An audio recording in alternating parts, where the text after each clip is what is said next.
यूं तो गायत्री जाप की विधि बड़ी लंबी चौड़ी है। शाप विमोचन, अंग न्यास इत्यादि। लेकिन अगर आप सहज से बिना ज़्यादा सोचे समझे गायत्री का जाप करें, सुबह जब सूर्य की लाली रहती है तो कम से कम वस्त्र पहनकर सूर्य के आगे बैठें और गायत्री मंत्र का जाप करें। ओम भूर्भुवस्वः तत्सवितुर्वरेण्यं भर्गो देवस्य धीमहि धियो यो नः प्रचोदयात्।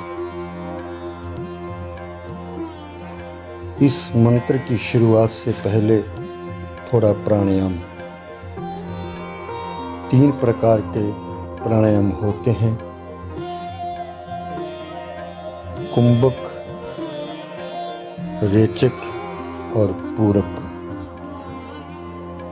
अब इनमें हम खोएंगे तो फिर सहज नहीं रहेगा, यत्न रहेगा, क्योंकि श्वास को अंदर खींच करके रोकना, फिर छोड़ना, दाईं नाक से श्वास लेकर के बाईं से छोड़ना, बाईं से लेकर के दाईं से छोड़ना। तो ध्यान गायत्री में ना हो करके अपने यत्न पे ज़्यादा ध्यान होगा कि हम क्या कर रहे हैं क्या नहीं। इसलिए बालक की तरह श्वास लें, श्वास पर ध्यान दें। श्वास जब अंदर जाए तो पेट में जाए, पेट थोड़ा फूले और उसके बाद श्वास बाहर जाए।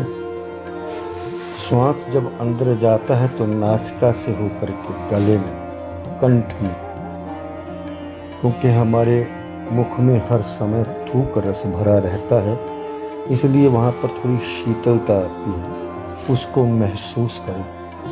और फिर वो श्वास नाभि तक, और नाभि से जब हम श्वास छोड़ते हैं तो वो नासिका से होकर के हमारे होठों से टकराती है, तो वहाँ पर थोड़ी गर्माहट महसूस होती है। इसलिए इस विधि से 5 मिनट 7 मिनट जितना भी आप समय दे सकते हैं, थोड़ा ज़्यादा। अगर आप रोगी नहीं है तो इस विधि से प्राणायाम करें। और फिर गायत्री जप। गायत्री जप भी 3 प्रकार के होता है। जप कोई भी हो 3 प्रकार का ही होता है,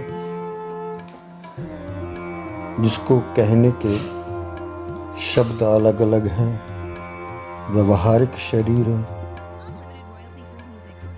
मानसिक शरीर और कारण शरीर। कुछ लोग सूक्ष्म शरीर भी कहते हैं और कुछ लोग बाह्य जप,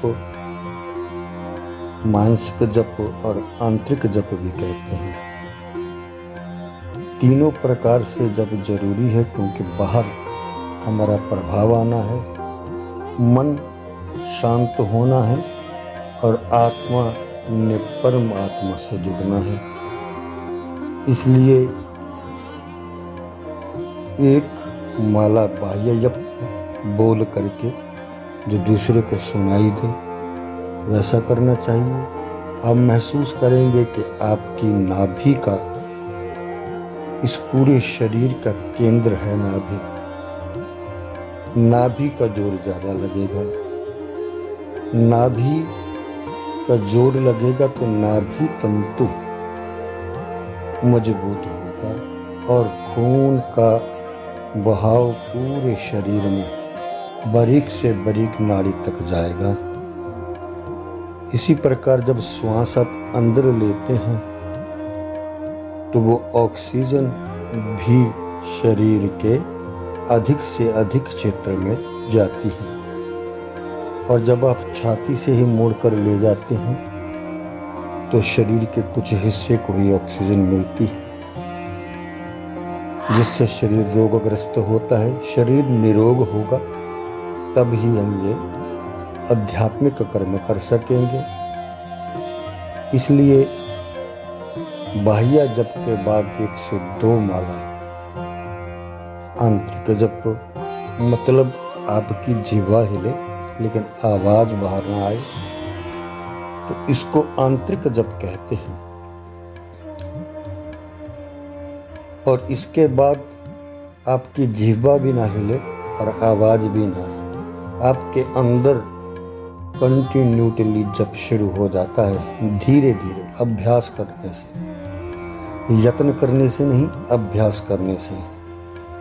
तो इस अभ्यास को जारी रखना चाहिए ताकि हमारी आत्मिक, मानसिक और शारीरिक शुद्धि हो जाए और ज्ञान सहज रूप में हमें प्राप्त हो और हम जो भी कर्म करें, जिस दिशा में भी जाएं, उस दिशा में हमको सफलता प्राप्त हो सके और हम उस परम पिता से, इस ब्रह्मांडीय आधार से सदा सदा के लिए जुड़े रहें। आज के लिए इतना ही। फिर से कहूँगा कि जो सिर्फ चमत्कार और इच्छाओं के कामना करते हैं वो कृपया हमसे संपर्क का कष्ट ना करें।